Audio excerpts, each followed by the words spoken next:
নাম রাখিলেন হাবিবি রাসূল। জোরে কোন আল্লাহু আকবার। নবী আমার মদিনার বুলবুল, আমার আল্লাহ নাম রাখিলেন মুহাম্মদ রাসূল।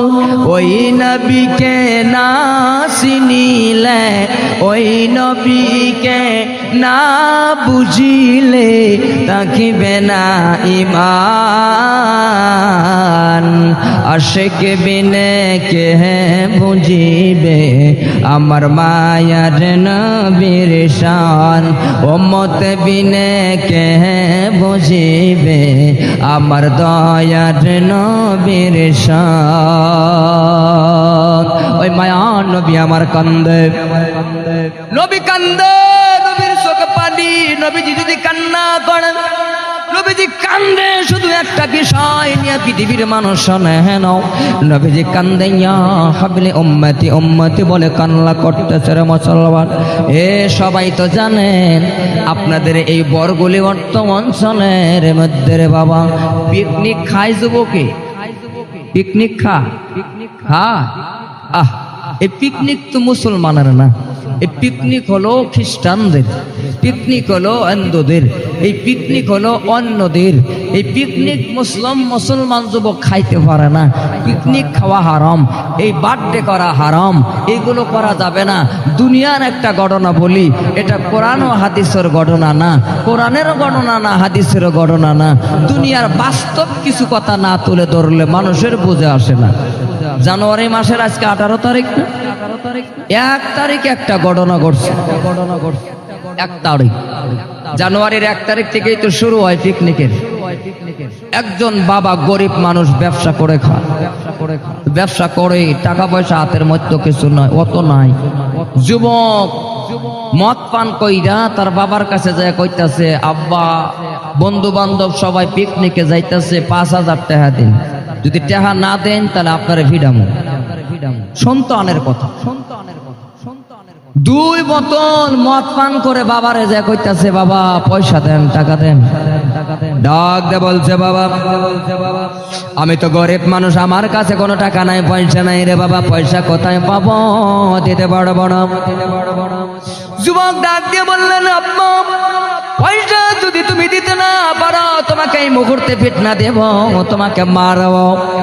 বাবা কথাটা শুনে অন্তরের ভেতরে কষ্ট পাইল। ডাক দিয়ে কয়, সন্তান এত কষ্ট করে তোকে মানুষ করলাম, কিভাবে আমাকে মারবা? সন্তান রে টাকা দিতে না পারিয়া রে, সন্তান বাবার ষাঁড়ের কলার দরিয়ারে আঙ্গায়া গো জমিনে আসাল লাগায়া দিছে। সন্তান বাবার আসাল লাগাইল,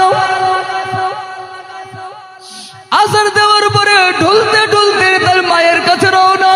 তার মায়ের কাছে গিয়ে বলতেছে, মা বাবাই টাকা দিতে পারে নাই, তুমি টাকা দাও, তুমি যদি টাকা না দাও তোমাকেও ফিটনা দেব।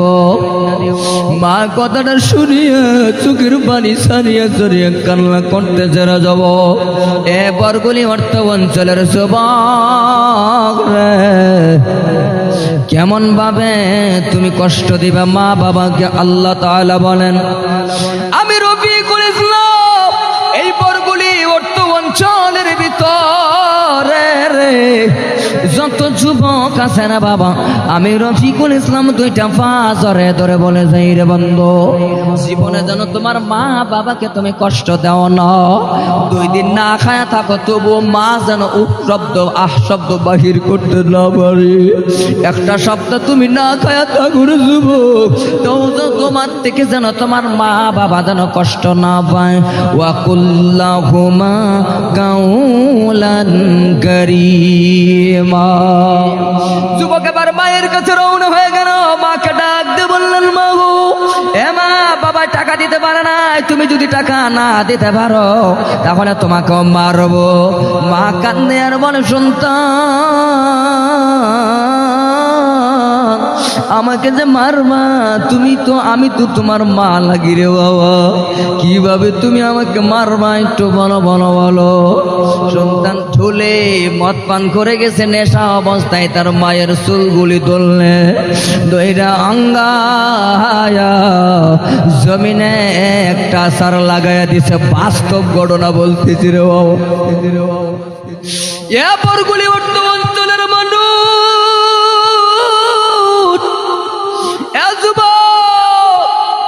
কেমনে পারলি তোর মা বাবার সঙ্গে বেয়াদবি করে, কেমনে পারলি তোর মা বাবাকে বাড়ি থেকে ঘাট ধাক্কা দিয়া বাইর করে দিতে? তুমি কি কোরআন বুঝো না, ইসলাম বুঝো না? মা বাবা রে, মা সান খাইয়া জমিনে গড়াগড়ি খায়, মা ডাক দিয়া কয় সন্তান রে, তোর মতো সন্তান আমি মা রেহামের মধ্যে জায়গা দিয়েছিলাম রে বাবা, আমাকে মারলি, তোর ভিতরে কি একটু মায়া লাগলো না, মহব্বত লাগলো না রে সন্তান? একটু কি মায়া লাগলো না রে? মারতে পারলি? তোর বাবাকে কেন মারলি রে যুবক? এ সন্তান কেন মারছস? তোর বাবা 50 টাকার গাড়ি ভাড়া, রাস্তারে 50 টাকার গাড়ি ভাড়া গাড়িতে উঠে নাই, তোমার জন্য হাঁটিয়া হাঁটিয়া বাবা গেছি।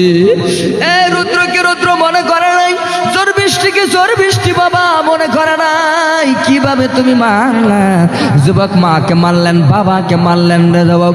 মারার পরে রে হুন্ডা লইয়া যখন বাড়ি থেকে বার হইয়া রাস্তাটার মাঝে দিয়া যায়, এরকম বিশাল বড় ওয়াজ চলতেছে রে বাবা। আলেমুল আমাদের মা বাবার বয়ান চলতেছে। যুবক রাস্তাটার মাঝে বাইক থামাইয়া, হুন্ডা থামাইয়া এবার যুবক ডাইরেক্ট স্টেজ বসে গেছি। মা বাবার বয়ানটা শোনার সাথে সাথে যুবক ওই বক্তার হাত ধরিয়া কান্দে,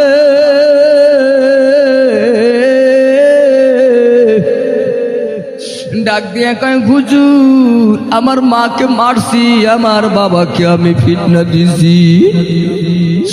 ও হুজুর বলেন আমি কি ক্ষমা পাবো না? হুজুর ডাক দিয়ে কয় সন্তান এমন হওয়ার সময় আছে, যা তোর মায়ের পা দুইটা জড়াইয়া দাও, তোর মা বাবার পা জড়াইয়া দাও, তোর মা বাবার পা জড়াইয়া দৌড়ে ক্ষমা চাও গো মা, ক্ষমা দি করে দিবি।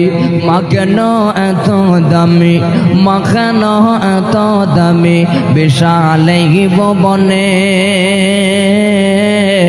জানতো যদি পরত দেখে কোরআন হাদিসে খোলে, একটি হাজার সওয়াব মিলে মা বাবাকে একবার দেখিলে, জানতো যদি পরত দেখে কোরআন হাদিসে খোলে। যুবক এক মুহূর্তে দেরি করলেন না, যুবক ডাইরেক্ট বাড়ির দিকে রওনা হয়ে গেলেন। যুবক যায় বাড়ির দিকে রওনা, বাড়িতে গিয়ে দেখেন তার মা বাবা ঘরের ভিতরে ছিটকানি লাগাইয়া ঘুমে গেছে। যুবক ডাক দিলেন মা,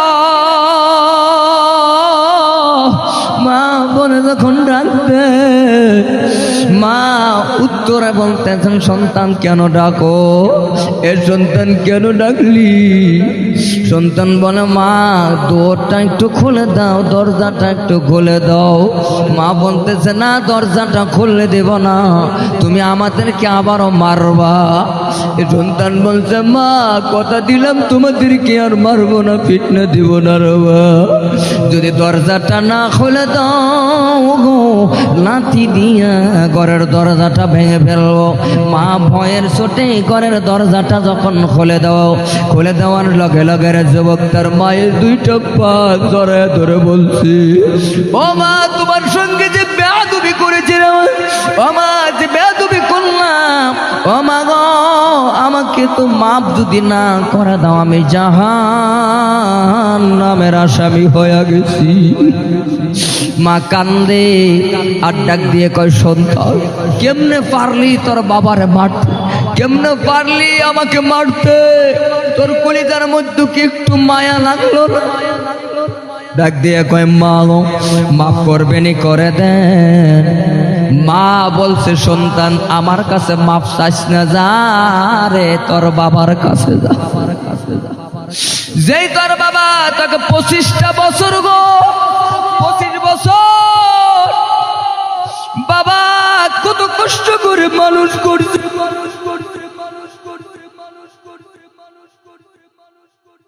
পাঁচ ওয়াক্ত নামাজ পড়াও লাভ নাই রে, হজ করেও লাভ নাই যদি মা বাবা কষ্ট পায়। মা বাবাকে জীবনে কষ্ট দিবা না রে বরগুলি বর্তমান চলের জমা। তুমি আজকে নগাঁও কলেজের মধ্যে পড়ো, নগাঁও কলেজে পড়িয়া কলেজের ভাষা আসিয়া বাড়িতে বলবে না রে ভাই, মা বাবা যে ভাষাটা শিক্ষা দিত ওই ভাষায় মা বাবার সঙ্গে কথা বলবার যুবক বন্ধু। কলেজের ভাষা মা বাবা শুনলে অন্তরে কষ্ট পাবে, ওই জন্য আমার নবী বলেছেন মা বাবা যে ভাষা শিক্ষা দেয় ভাষায় মা বাবার সঙ্গে কথা বলতে হবে। এবার যুবক কান্দের বলে বাবা আমাকে মাফ করবিনি, করে দেন রে, আপনারা যদি মাফ না করেন আমার আল্লাহ মাফ করবে না, আমি তো জাহান্নামের আসামি হয়ে গেছি।